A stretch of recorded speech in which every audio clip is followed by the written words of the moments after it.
Hello everyone, जेपीआईटी college में आपका स्वागत है। पिछले लेक्चर में हम लोग ने यूनिट 4 को कंप्लीट कर लिया था। आज के लेक्चर में हम लोग यूनिट 7 का देखेंगे। उसमें आपको क्या पढ़ना है, सिलेबस में आप लोग को दिया गया स्टेन एनर्जी के बारे में पढ़ना है। स्टेन एनर्जी का जो फर्स्ट टॉपिक है वो आपका टाइप्स ऑफ लोड है, ठीक है। उसके बाद स्टेन एनर्जी है, स्टेन एनर्जी किसको बोलते हैं। उसके बाद स्टेन एनर्जी में आपको टफनेस के बाद आपको प्रूफ रेजिलेंस क्या है, उसके बाद मॉडुलस ऑफ रेजिलेंस क्या है, मॉडुलस ऑफ टफनेस क्या है। तो इन सब चीज़ के बारे में हम लोग आज के लेक्चर में देखेंगे, ठीक है। अब चलते हैं हम अपने टॉपिक पे। सबसे पहले हम लोग का क्या है, types of loading. Types of loading है, सिलेबस में आप लोग को दिया गया है। 3 लोड के बारे में दिया गया है। पहला है आपका ग्रेजुअली अप्लाइड लोड, ठीक है। दूसरा आपका क्या है, सडनली अप्लाइड लोड, ठीक है। तीसरा क्या है आपका, इम्पैक्ट लोड, ठीक है। तीनों लोड को हम लोग एक एक करके देखेंगे।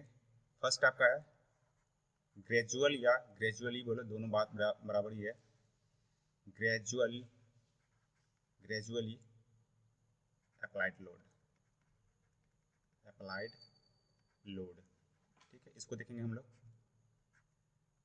इसका पहले डिफिनेशन देखेंगे। डिफिनेशन में क्या है, डिफिनेशन में आपको लिखा हुआ है the type of start from loading zero and, ये लिखा हुआ है आपका फ्रॉम लोडिंग जीरो। ये क्या लिखा हुआ है आपका, फ्रॉम लोडिंग जीरो।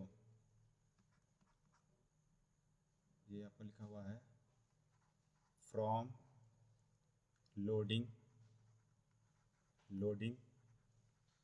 जीरो, ठीक है। क्या लिखा हुआ है यहाँ पे, फ्रॉम लोडिंग जीरो, ठीक। And slowly increasing uniformly is called as gradually applied load, ठीक है।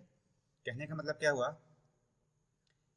उस टाइप का लोड जो धीरे धीरे किसी भी बॉडी पे अप्लाई हो, ठीक है। तो उस टाइप का लोड को हम क्या कहेंगे, ग्रेजुअली अप्लाइड लोड। ग्रेजुअली का मतलब है कि जो भी लोड है वो आपको किसी भी बॉडी पे धीरे धीरे स्लो आपका उस पर लोड लग रहा है, ठीक है। तो उस टाइप के लोड को हम लोग क्या बोलेंगे, ग्रेजुअली अप्लाइड लोड।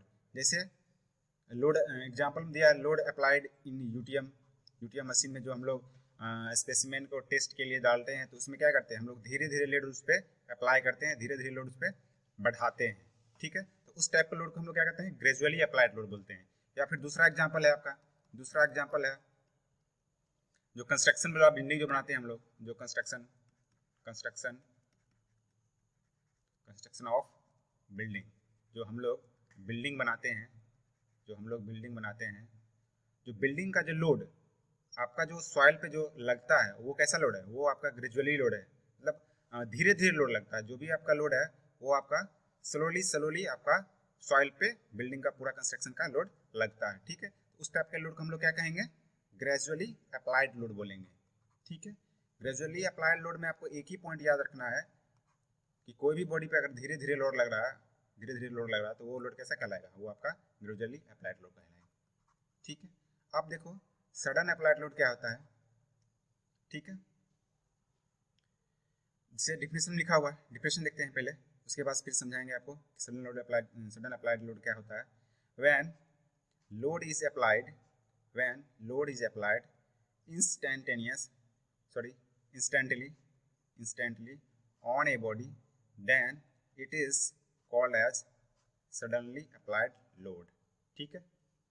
इसका डिफिनेशन क्या है, सडन अप्लाइड लोड का, कोई भी लोड है जिसे मान लो ये बॉडी मान लो, यही बॉडी है आपका, कोई लोड इस पे लग रहा है, क्या इस पे लोड लग रहा है, वो लोड कैसा लग रहा है, इंस्टेंट लग रहा है, ठीक है।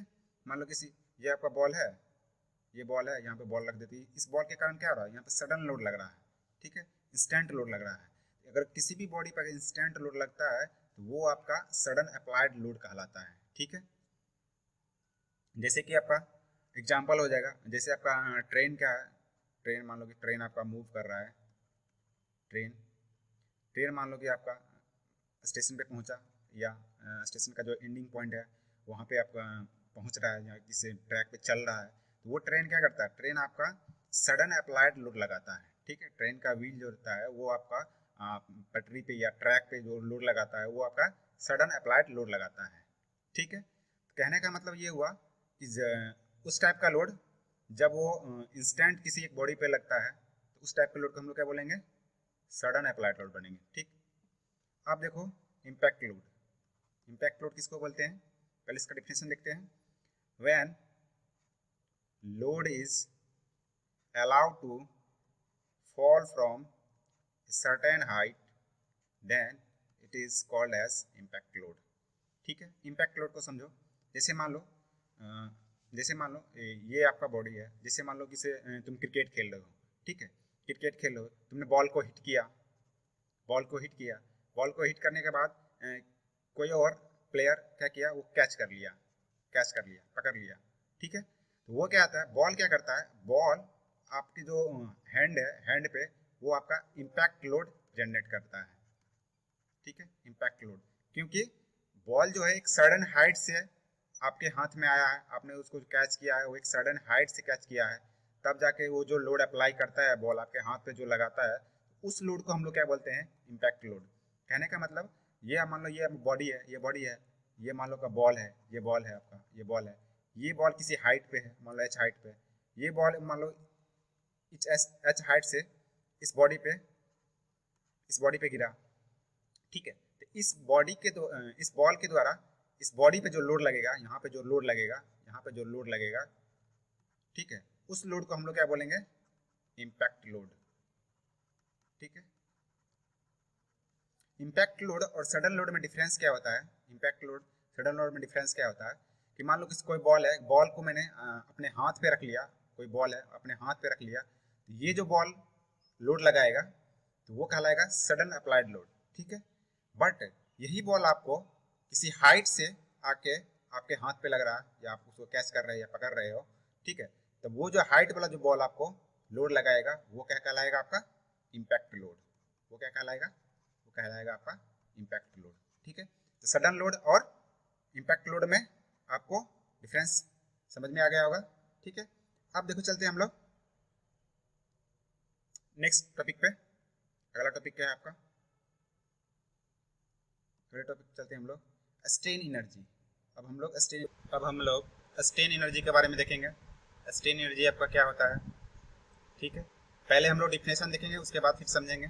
ठीक है, डिफिनेशन क्या कहता है, when ever a body is strain energy is absorbed in the body the energy which is absorbed in the body due to a straining effect is known as strain energy। ठीक है, definition में clear लिखा हुआ है, ये जो कोई body है, मान लो आपका बॉडी है, ये आपका बॉडी है। ठीक है, इस पे एक मान लो पी लोड लग रहा है, आपका पी लोड लग रहा है। ठीक है, इस लोड के कारण क्या आएगा, इस लोड के कारण इस बॉडी में क्या आएगा, डिफ्लेक्शन आएगा, जैसे कि दिखाया गया है यहाँ पर आपको डिफ्लेक्शन आया है, डेल्टा एल आपका डिफ्लेक्शन आया है। ठीक है, ये बॉडी कैसा है आपका, डिफॉर्मेबल बॉडी। शुरू में ही बताए थे, पूरे सोम में हम लोग डिफॉर्मेबल बॉडी के बारे में पढ़ते हैं। ये बॉडी कैसा है आपका, डिफॉर्मेबल बॉडी। जब 20 पे लोड लगा है, लोड लगाने के कारण क्या हुआ, इसमें आपका डिफ्लेक्शन देखने को मिला। इस डिफ्लेक्शन के कारण क्या होता है, इस बॉडी में आपका एक एनर्जी डेवलपमेंट होता है, एनर्जी डेवलप होता है। ठीक है, तो एनर्जी कैसे डेवलप होगा, वर्क डन के कारण एनर्जी डेवलप होगा, वर्क डन के कारण एनर्जी डेवलप होगा। ठीक है, वर्क डन के कारण एनर्जी डेवलप होगा। तो वर्क डन क्या होता है आपका, नेट फोर्स इनटू डिस्प्लेसमेंट। ठीक है, तो वर्क डन के कारण इसमें आपका एनर्जी डेवलप हुआ। ठीक है, अब क्या है, ये जो बॉडी है, एनर्जी डेवलप हुआ, क्या करता है, ये बॉडी एनर्जी को एब्जॉर्ब कर लेता है। ठीक है, एनर्जी को एब्जॉर्ब कर लेता है। अगर ये बॉडी इस एनर्जी को एब्जॉर्ब कर लेता है, हम लोग इस एनर्जी को क्या कहते हैं, या इस इफेक्ट को क्या कहते हैं, स्ट्रेन एनर्जी कहते हैं। ठीक है, आई थिंक सबको समझ में आ गया होगा। ठीक, क्या हुआ देखो, एक बार और देख लो, ये आपका बॉडी है, मान लो ये आपका पूरा बॉडी है, इस पर मैंने क्या किया, पी लोड अप्लाई किया, पी लोड अप्लाइड किया। अप्लाइड करने के कारण क्या हुआ, इसमें आपको डिफ्लेक्शन देखने को मिला, डिफ्लेक्शन देखने को मिला। कितना डिफ्लेक्शन, डेल्टा एल। इस डिफ्लेक्शन के कारण क्या हुआ, इस बॉडी में एक एनर्जी डेवलप हुआ। ठीक है, एनर्जी कैसे डेवलप होता है, एनर्जी वर्क डन के कारण डेवलप होता है, वर्क डन के कारण डेवलप होता है। वर्क डन क्या कहलाता है, बचपन में ही पढ़ते हैं हम लोग, वर्क डन क्या कहलाता है, net force into displacement, net force into displacement. ठीक है, तो ये एनर्जी को क्या करता है बॉडी, इस एनर्जी को क्या करता है बॉडी, ये एब्जॉर्ब कर लेता है, इस एनर्जी को बॉडी एब्जॉर्ब कर लेता है। ठीक है, तो इस इफेक्ट को, ये जो बॉडी आपका एनर्जी एब्जॉर्ब किया, तो इस इफेक्ट को, स्ट्रेनिंग इफेक्ट को हम लोग क्या बोलते हैं, स्ट्रेन एनर्जी। ठीक है, डिफिनीशन में यही लिखा गया है कि इसे जब कभी भी बॉडी को हम लोग लोड लगा के स्ट्रेन करते हैं, खींचते हैं, तो उसमें क्या कहता है, एनर्जी को एब्जॉर्ब कर लेता है। ठीक है, तो एब्जॉर्ब एनर्जी जो होता है स्ट्रेनिंग इफेक्ट के कारण, वही आपका स्ट्रेन एनर्जी कहलाता है। ठीक है, आई थिंक सबको समझ में आ गया होगा। ठीक, अब चलते हैं हम लोग अगले टॉपिक पे, ये था आपका स्ट्रेन एनर्जी। ठीक है, अब देखो,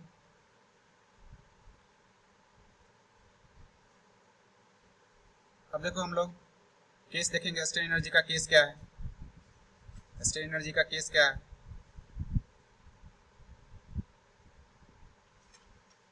स्ट्रेन एनर्जी का हम लोग केस देखेंगे, केस क्या है।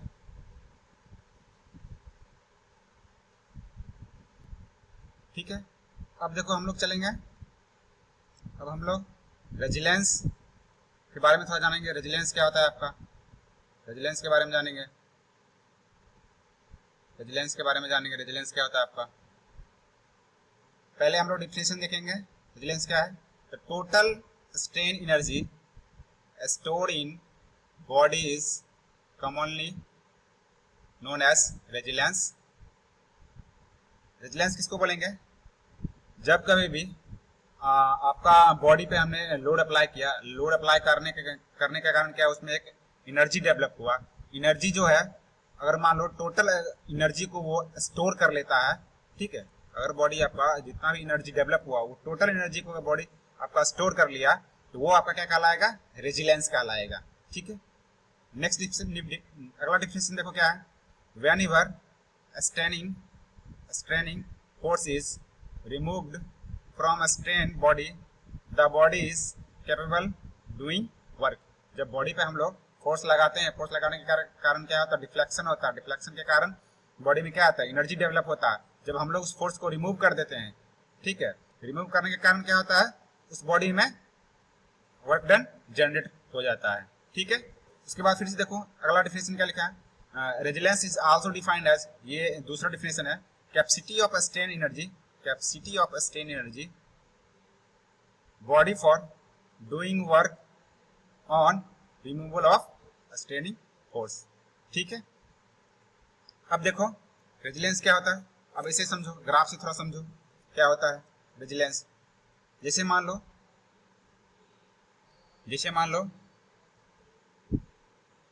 ये आपका कर्व है। ठीक है, लोड इंटू पी क्या है आपका, लोड वर्सेस डिफ्लेक्शन का कर्व है, लोड वर्सेस डिफ्लेक्शन का कर्व है। ये आपका क्या है, डिफ्लेक्शन, ये क्या है आपका लोड है। ठीक है, एट ए टाइम में हमने कोई ग्राफ ले लिया, जिससे मान लो यही मैंने ग्राफ ले लिया। ठीक है, ये माइल्ड स्टील का ग्राफ नहीं है, जनरली मैंने एक ग्राफ ड्रॉ कर लिया। ठीक है, यहाँ पर क्या था आपका, यहाँ पर था आपका इलास्टिक लिमिट, इलास्टिक लिमिट था। ठीक है, क्या कहते, रेजिलेंस का कहने का मतलब क्या हुआ, इस बॉडी में जो भी एनर्जी डेवलप हुआ, बॉडी में आपका जो भी एनर्जी डेवलप हुआ, अगर विद इन इलास्टिक लिमिट होता है energy store, with in elastic limit आपका एनर्जी स्टोर होता है, वो आपका रेजिलेंस कहलाता है। इस ग्राफ से क्लियर समझ में आ रहा है, ये आपका इलास्टिक लिमिट है। अगर इलास्टिक लिमिट से पहले ही वो सारे एनर्जी को वो स्टोर कर लेता है बॉडी, तो वो क्या कहलाता है, वो ये आपका रेजिलेंस कहलाता है। ठीक है, समझ रहे हो, वही लिखा हुआ है। ठीक है, इसको हम बाद में बताएंगे, अच्छे से बताएंगे क्लियर कैसे आया फॉर्मूला वगैरह, ये अच्छे से बताएंगे आपको, सिर्फ आप पॉइंट को समझो। अब देखो रेजिलेंस, ये कुछ फॉर्मूला ड्राइव किया गया है, इसको हम अच्छे से बताएंगे आपको। पहले थोड़ा प्रूफ रेजिलेंस के बारे में जानेंगे हम लोग। प्रूफ रेजिलेंस क्या है? जैसे मान लो ये आपका प्रूफ रेजिलेंस है, ये आपका प्रूफ रेजिलेंस है। प्रूफ रेजिलेंस किसको बोलेंगे? अगर आपका टोटल स्ट्रेन एनर्जी, ये मान लो ग्राफ है कुछ, ये इस टाइप का ग्राफ है, मान लो इस टाइप का ग्राफ गया हुआ, ये जो पॉइंट है आपका, ये पॉइंट क्या है आपका? इलास्टिक लिमिट पॉइंट है। ये पॉइंट क्या है आपका? इलास्टिक लिमिट पॉइंट है, ठीक है। अगर आपका strain energy up to elastic limit अगर बॉडी को स्टोर करता है, स्ट्रेन एनर्जी मान लो अप टू इलास्टिक लिमिट तक बॉडी आपका स्टोर करता है, तो वो क्या कहलाएगा आपका? प्रूफ रेजिलेंस कहलाएगा। वो क्या कहलाएगा आपका? प्रूफ रेजिलेंस कहलाएगा, ठीक है। मतलब कहने का मतलब जितना एनर्जी इसमें डेवलप हुआ इलास्टिक लिमिट तक वो पूरी एनर्जी को स्टोर कर लेता है वो बॉडी, वो आपका प्रूफ रेजिलेंस कहलाएगा। यहाँ पे देखो डिफिनेशन लिखा हुआ, maximum strain energy store in body in called as proof resilience, ठीक है। मतलब कहने का मतलब जितना मैक्सिमम एनर्जी है अगर वो उसको स्टोर कर लेता है, बॉडी वो स्टोर कर लेता है, तो वो आपका प्रूफ रेजिलेंस कहलाता है, ठीक है। दूसरे लैंग्वेज में लिखा हुआ है, strain energy store in body will be maximum when body is stress up to elastic limit. देखो जो मैंने जो पॉइंट बोला था वही पॉइंट आपको यहाँ पे लिखा हुआ है, अप टू इलास्टिक लिमिट तक अगर बॉडी आपका मैक्सिमम एनर्जी स्ट्रेन एनर्जी को स्टोर कर लेता है, वो आपका क्या कहलाता है? प्रूफ रेजिलेंस कहलाता है, ठीक है। उसके बाद फिर अदर डिफिनेशन लिखा हुआ है, area of load versus deflection curve. Area है ये आपका area versus of load versus deformation का कर्व है up to elastic limit gives us the value of proof resilience, ठीक है। तो तीनों डिफिनेशन आपका एक ही है, या आप ये लिखो या आप ये लिखो या आप ये लिखो, तीनों डिफिनेशन का मतलब एक है, मीनिंग एक है, ठीक है। तीनों का एक ही मीनिंग है, ठीक है। तो प्रूफ रेजिलेंस समझ में आ गया होगा। इसे कोई भी पूछेगा प्रूफ रेजिलेंस क्या है, तो आपको एक ही पॉइंट बोलना है कि maximum strain energy store up to elastic limit is called proof resilience, ठीक है। अब देखो अगला पॉइंट क्या है, अगला पॉइंट चलते हैं। मॉडुलस ऑफ रेजिलेंस क्या होता है? मॉडुलस ऑफ रेजिलेंस के बारे में जानेंगे। मॉडुलस ऑफ रेजिलेंस क्या होता है? इसका डेफिनेशन देखो क्या लिखा हुआ, it is defined as proof resilience of a material per unit volume, ठीक है। Per unit volume is called modulus of resilience, ठीक है। मॉडुलस ऑफ रेजिलेंस का फॉर्मूला दिया हुआ है आपको, प्रूफ रेजिलेंस अपॉन वॉल्यूम, ठीक है, ठीक है। अब देखो इसी को ड्राइव किया गया, आपको अच्छे से ड्राइव करके बताएंगे ये कैसे मॉडुलस ऑफ रेजिलेंस का ये फॉर्मूला कैसे आया आपका, अच्छे से बताएंगे नेक्स्ट पेज में। सिर्फ आप अभी डिफिनेशन जानो, ठीक है। अब देखो अगला पॉइंट क्या है, कुछ सम डिफिनेशन है, ठीक है। तो आज के लेक्चर में यहीं तक रखते हैं, आपको सब डिफिनेशन के बारे में बताया गया है। नेक्स्ट लेक्चर में क्या करेंगे हम लोग, नेक्स्ट लेक्चर में आपको इसकी रिलेशनशिप के बारे में बताएंगे, किस आपका मॉडुलस ऑफ रेजिलेंस और प्रूफ रेजिलेंस में क्या रिलेशन है, उस रिलेशन के बारे में जानेंगे, और टफनेस और मॉडुलस ऑफ टफनेस के बारे में अच्छे से हम लोग जानेंगे, ठीक है। तो आज का लेक्चर यहीं पे रखते हैं, नेक्स्ट लेक्चर में हम लोग फिर से इसी यूनिट का रिलेशनशिप के बारे में जानेंगे, ठीक है। वीडियो आपको अच्छा लगे वीडियो को लाइक कर लीजिए और चैनल को जरूर सब्सक्राइब कर लीजिए, ठीक है। Thank you for watching.